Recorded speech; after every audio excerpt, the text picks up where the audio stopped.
তবে আপনাদের বলে দিই, একেবারেই না।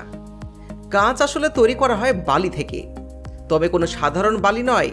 এখানে অনেকগুলো ধাপ শেষ করে বালু থেকে কাঁচ তৈরি করা সব থেকে ইন্টারেস্টিং। আপনাদেরকে সম্পূর্ণ প্রসেস দেখাবো। শুধু এটাই নয়, সিনেমা শুটিং করার সময় যে কাঁচগুলো ভাঙা হয়, সেই কাঁচগুলো কিন্তু সাধারণ কোনো কাঁচ নয়। আসলে ওইগুলো সুগার গ্লাস।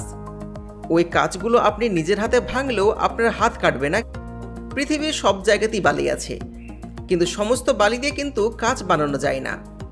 কারখানায় বিশেষভাবে বেছে নেওয়া হয় এমন বালি যে বালিতে লোহার পরিমাণ খুবই কম, কারণ লোহা থাকলে কাঁচ সবুজ বা বাদামি হয়ে যায়।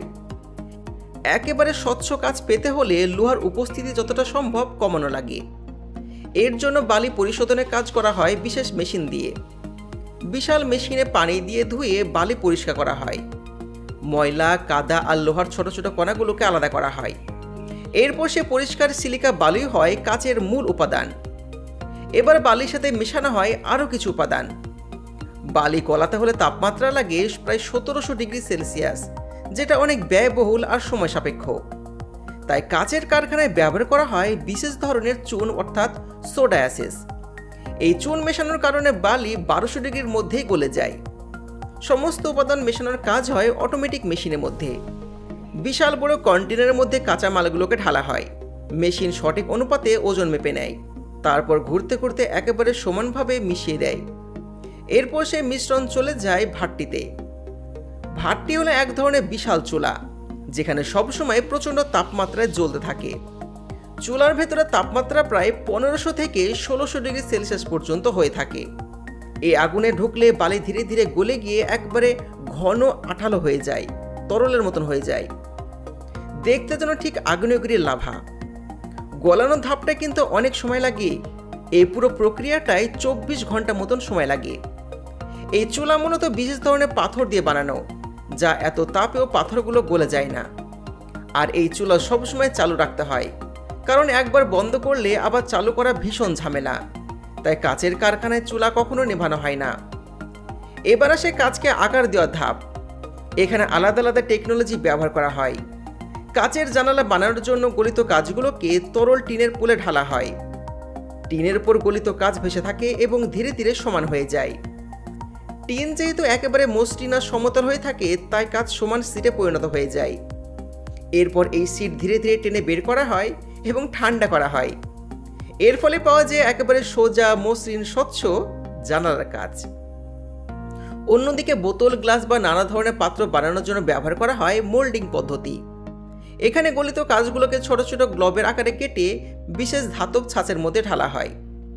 গলিত কাচগুলো ভেতরে ঢোকার পর ভেতর থেকে প্রচণ্ড বাতাস দিয়ে ফু দেওয়া হয়। এতে করে কাচ ফুলে ওঠে এবং ঠিকঠাক সে আকৃতি ধারণ করে। এইভাবে তৈরি হয়ে যায় বোতল, জার বা বাল্বের মতন জিনিস। কাচ তৈরি হওয়ার সময় সবকিছুর পরেও আরেকটা সমস্যা থেকে যায়। যদি হঠাৎ করে ঠান্ডা করে ফেলা হয়, তাহলে কাচ ফেটে চূর্ণ বিচূর্ণ হয়ে যাবে। তাই কাচকে ধীরে ধীরে ঠান্ডা করার জন্য বিশেষ চেম্বারে রাখা হয়। এই প্রক্রিয়াটির নাম অ্যানিলিং। এখানে কাচকে প্রথমে একটু বেশি তাপমাত্রায় রাখা হয়, তারপরে আস্তে আস্তে কমানো হয়। এর ভেতরে চাপ ধীরে ধীরে দূর হয়ে যায় এবং কাচ শক্ত হয়ে যায়। গাড়ির গ্লাস বানানোটা কিন্তু আরও অদ্ভুত, কারণ গাড়ির গ্লাসে সামান্য ধাক্কা লাগলেই সেগুলো গুঁড়ো হয়ে যায়। আর এই কাজকে শক্তিশালী করার জন্য আরও অনেক কিছু মেশানো হয়। এগুলোকে বলা হয় টেম্পার্ড গ্লাস। এখানে কাচের শীটকে আরও বেশি গরম করা হয়, তারপরে হঠাৎ ঠান্ডা করা হয়। এতে বাইরের অংশ দ্রুত শক্ত হয়ে যায়, ভেতরে চাপ জমে যায়, আর পুরো কাচ হয়ে ওঠে 4 থেকে 5 গুণ বেশি শক্তিশালী। তাই টেম্পার্ড গ্লাস ভাঙলেও সাধারণ কাচের মতন ধারালো টুকরো হয়ে যায় না, বরং ছোট ছোট টুকরো হয়ে যায়, যা তুলনামূলকভাবে কম বিপজ্জনক।